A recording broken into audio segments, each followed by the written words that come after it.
9ஆம் அதிகாரம் முடிக்கும் போது 9:23 நீ வேண்டிக் கொள்ள தொடங்கின போதே கட்டளை வெளிப்பட்டது.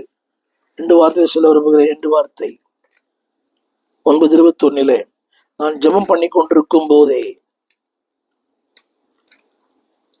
அந்த வசனம் என்னை தேவன் தொட்டான்.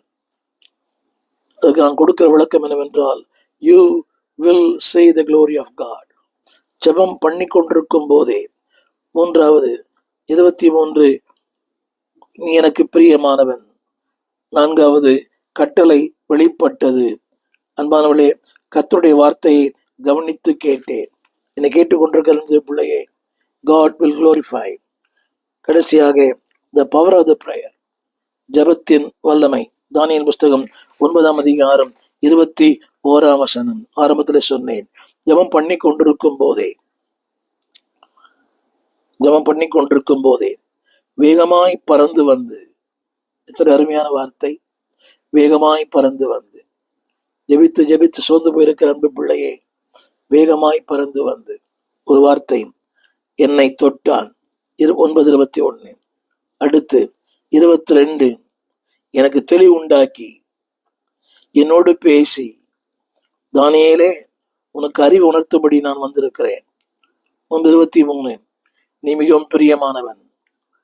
நீ வேண்டிக் கொண்டதை நான் வேண்டிக் கொண்ட போது தொடங்கின போதே கட்டளை வெளிப்பட்டது. இப்பொழுதும் சொல்லுகிற வார்த்தையை கவனித்து கேள். தரிசனத்தை அறிந்து கொள். கவனியுங்கள், நான் சொல்ல வந்த வார்த்தை the power of the prayer. 4 சொல்ல விரும்புகிறேன். God touched him. தேவன் அவனை தொட்டார். கவனிங்க, எல்லாமே அந்த நேரம் பார்த்தீங்களா? அந்த நேரம் எல்லாமே அந்த 9ஆம் மணி நேரம். நான் வாசிக்கிறேன், கேளுங்கள். அந்தி பலி நேரம் ஆகிய வேளையில், 9ஆம் மணி நேரம், அந்தி பலி வேலை 9ஆம் மணி நேரம். இதைத்தான் அப்போஸ்தலர் 3:1 வாசிக்கிறோம்.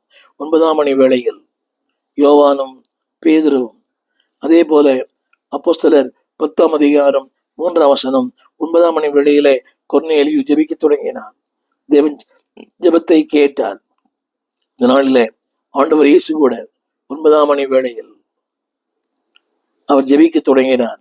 அன்பான கர்த்தர் பிள்ளைகளே, இருள் மறைந்தது. இந்த நாளிலே என்னை கேட்டுக்கொண்டிருக்கிற அன்பு பிள்ளையே, 9ஆம் மணி வேளை, அது நம்முடைய அமெரிக்க நேரத்தின்படி அதாவது அது பகல் 3 மணி நேரம்.